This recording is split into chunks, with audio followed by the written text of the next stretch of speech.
Hello Brian, যারা মনরেগা প্রকল্পে কাজ করে তাদের পেমেন্ট বন্ধ হয়ে যাচ্ছে, বকেয়া টাকাও পাবেন না। মানে যারা জব কার্ডের মাধ্যমে কাজ করে বা 100 দিনের কাজ করে তাদের পেমেন্ট বন্ধ হয়ে যাচ্ছে। যদি তারা আধার কার্ড লিঙ্ক না করে তাহলে সম্পূর্ণ টাকা বন্ধ হয়ে যাবে, মানে আপনি আর কোনো কাজ করলেও টাকা পাবেন না। এর আগের ভিডিওতে আপনাদের দেখিয়েছি ফেস স্ক্যান বা মুখের ছবি পোর্টালে না তুললে জব কার্ডের মাধ্যমে কাজ করতে পারবেন না। ব্যাপারে কি বলেছি আমি সম্পূর্ণ আলোচনা করব, আপনারা শেষ পর্যন্ত দেখবেন। দেখার আগে যারা নতুন আছেন চ্যানেলটাকে সাবস্ক্রাইব করে দেবেন আর পাশে থাকা বেল আইকনে ক্লিক করে দেবেন পরবর্তী ভিডিওটা যাতে আপনি প্রথমেই পেয়ে যান।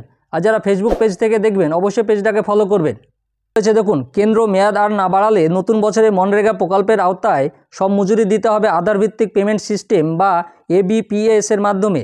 এর মানে যারা এই প্রকল্পে কাজ করেছেন অথচ মজুরি বকেয়া কিংবা যারা এই প্রকল্পে কাজ পাবেন তাদের সবার জব কার্ড তৈরি করতে বা হবে বা আধার সংক্রান্ত তথ্যর ভিত্তিতে।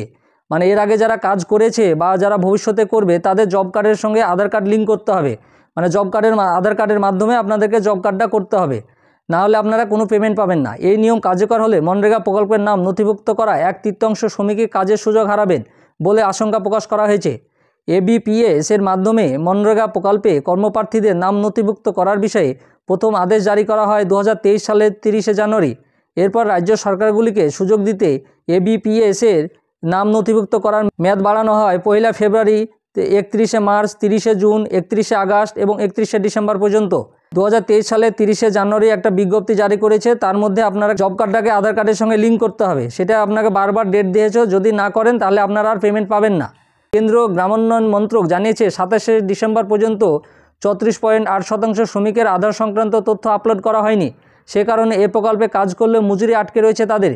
সরকারি সূত্রে খবর, সক্রিয় শ্রমিক বা অ্যাক্টিভ ওয়ার্কারদের সাথে এ প্রকল্পের নাম নথিভুক্ত করার সময়সীমা আর বাড়ানো হয়নি। মানে 34.8% শ্রমিক এখনও জব কার্ডের সঙ্গে আধার কার্ডের কোনো লিঙ্ক করাননি, তাদের পেমেন্ট আর তারা পাবেই না। গত 3টি আর্থিক বছরে যারা অন্তত 3 দিন কাজ করেছেন তারাই সক্রিয় শ্রমিক।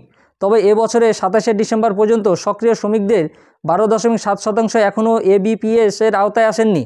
মানে এই প্রকল্পে মোট নথিভুক্ত শ্রমিকের সংখ্যা 25,25,00,000। মানে এখন পর্যন্ত 25,25,00,000 শ্রমিক নাম নথিভুক্ত করেছে। মানে এদের মধ্যে 14,35,00,000 হচ্ছে সক্রিয় কর্মী।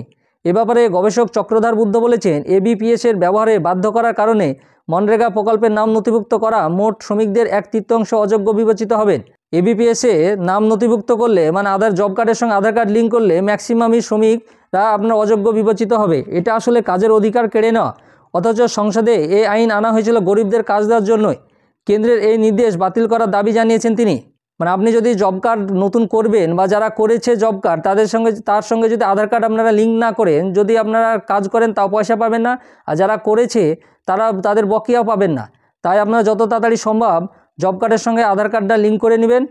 যেসব শ্রমিকরা জব কার্ডের মাধ্যমে কাজ করে তাদেরকে তাড়াতাড়ি জব কার্ডের সঙ্গে আধার কার্ড লিঙ্ক করতে নিতে হবে, না হলে কাজ করে টাকা পাবেন না। বা এই নিয়মটা কেমন অবশ্যই আপনারা কমেন্ট করে জানাবেন। আর আমার এই ভিডিওটা ভালো লাগলে লাইক এবং শেয়ার করে দিবেন।